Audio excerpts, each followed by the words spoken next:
आप लोगों को सीता हरण का एक गीत सुना रहे हैं। अच्छा लगे तो लाइक सब्सक्राइब कीजिएगा। अरे बन के मिर्गा सोने का, अरे बन के मिर्गा सोने का, सीता के समनवा हो गईला, सीता के समनवा हो गईला।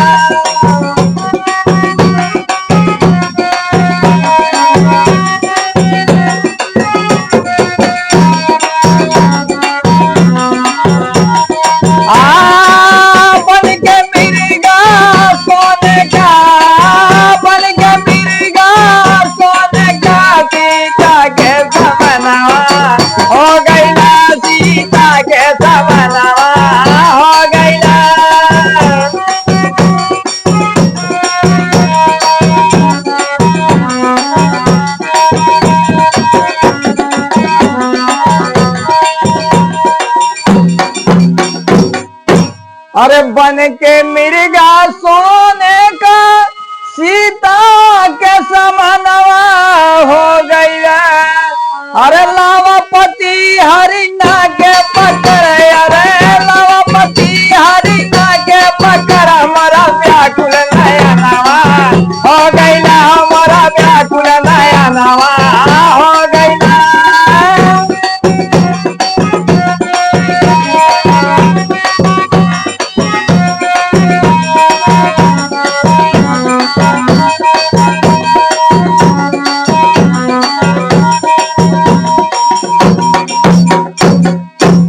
अरे लेकर धनुषा बाण प्रभु, अरे लेकर धनुषा बाण प्रभु, हरिणा का समनवा हो गईला। अरे मारे बाण हरिणा को लगल, हाय लक्ष्मण बयानवा हो गईला, हाय लक्ष्मण बयानवा हो गईला।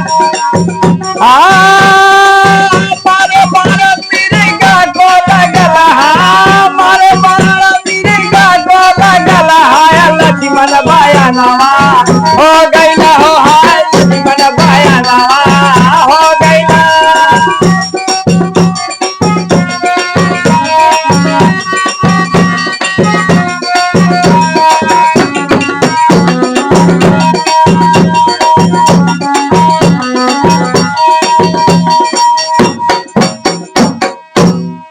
अरे लक्ष्मण लक्ष्मण रेखा खींचे, लक्ष्मण का पयनवा हो गईला। अरे पाके मौका रावण का कुटिया में अवनवा हो गईला, हो कुटिया में अवनवा हो गईला।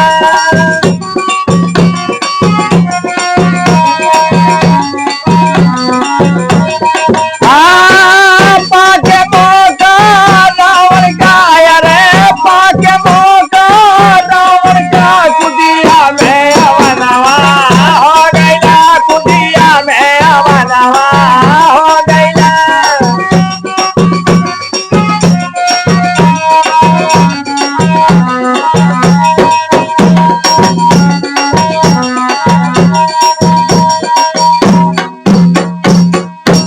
अरे पाके मौका रावण का कुटिया में अवनवा हो गईला। अरे देने भिक्षा गई सिया, सीता के हरनवा हो गईला, सीता के हरनवा हो गईला। देने भिक्षा गई सिया, सीता के हरनवा हो गईला, सीता के हरनवा हो गईला।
समनवा हो गईला सीता के समनवा हो गईला सीता के समनवा हो गईला।